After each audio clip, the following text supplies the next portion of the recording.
How to stay away from your iPhone and social media. Are you using a phone to watch this? Do you have a smartphone addiction? If the response is yes, you're not alone.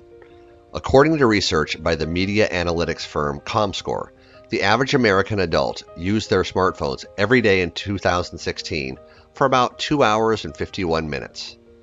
According to studies, we use our iPhones excessively, between 80 and 150 times daily on average. While 91% of millennials say they have a positive relationship with their smartphones, there is continuous discussion over whether this is a healthy habit. According to the Millennials poll, technology has improved work-life balance, communication, and interpersonal relationships.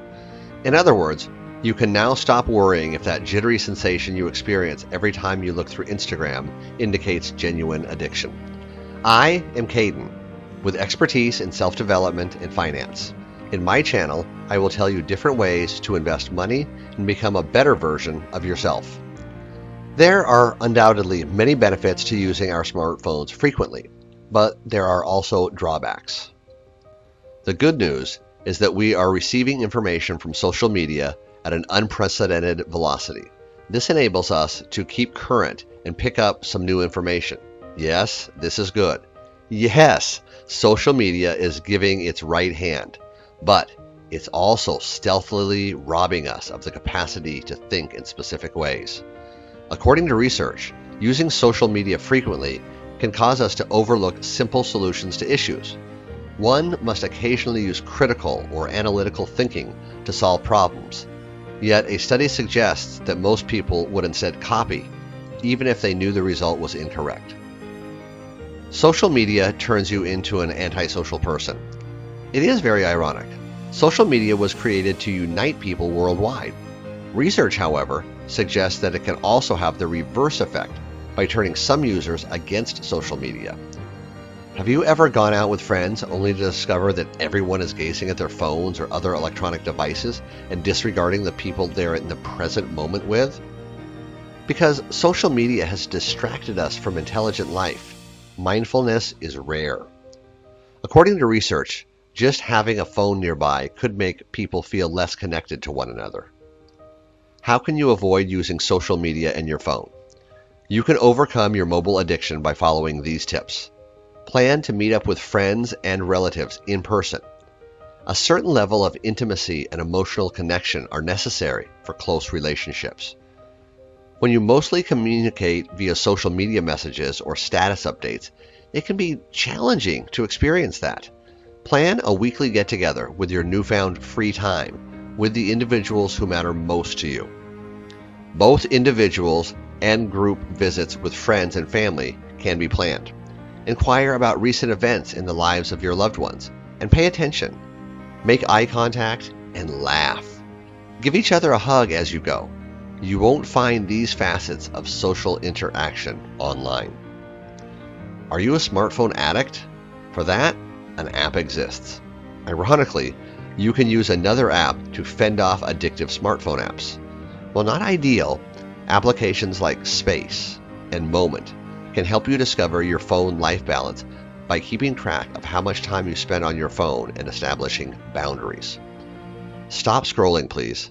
Numerous widely used mobile applications, including Facebook, Instagram, Pinterest, and others, feature infinite scrolling features that let you view unlimited data. Do you often find yourself grabbing for your phone without thinking? Alternatively, should you reload your social media feeds, even if you just checked them moments ago? Don't be hard on yourself. The reality is that almost all of the apps on your phone have been carefully designed to elicit those exact reactions by brain chemistry manipulation and professional app developers. For instance, Price gave the following example. Instagram has created a code that deliberately delays showing users new likes in order to deliver a large number of them suddenly and frantically at the most effective moment. That is, the moment at which seeing new likes will prevent you from closing the app. Do you feel as though you can't focus any longer? Since you started performing most of your reading online, has your recall of what you've read significantly declined? It's not in your head. Price claims that reading digital media results in a highly focused state of distraction. Because of the cluttered environment of links and advertisements and the brief attention spans required by scrolling, swiping, and tweeting. And even while that diversion appears as if it should only last a short while, its effects are actually horrifyingly long-lasting. Price stated that this form of frequent, focused distraction is not only capable of causing long-lasting alterations in our brains, it is especially effective at doing so. The good news is that we all have an opportunity to change our ways, stop engaging in addictive behaviors, and establish healthy, productive relationships with phones. Remove all intrusive apps. Occasionally, it's impossible to resist tapping a bright icon on the home screen.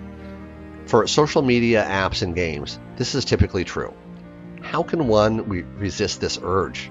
Put all addicting apps on the second page, where it will be more challenging to access them accidentally.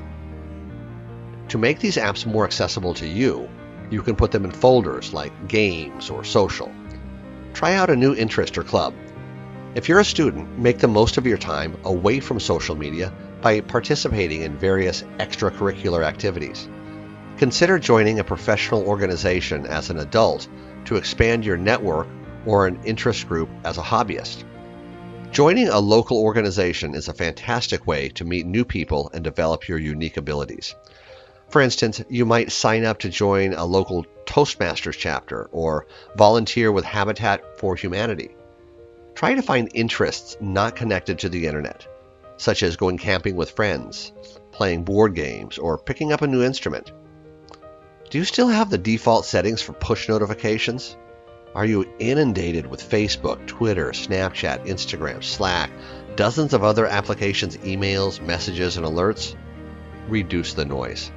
Turn off notifications that are unnecessary under the notification settings on all your devices, including smartphones, tablets, desktop computers, and laptops.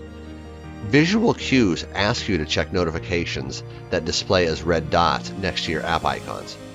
Turning off all alerts other than direct messages and mentions, those originating from actual people, that's a solid rule of thumb. Utilizing technology and social media can frequently lead to a sense of disassociation over the amount of time spent staring at a screen. It's a good idea to keep track of your app usage to determine which habits you wish to modify.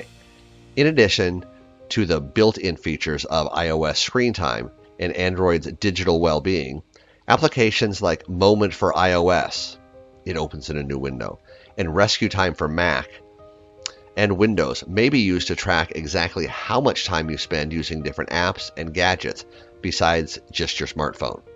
To track your usage and set objectives for how frequently you use particular apps. Thrive also offers an app control panel. Do you have a social media or mobile addiction?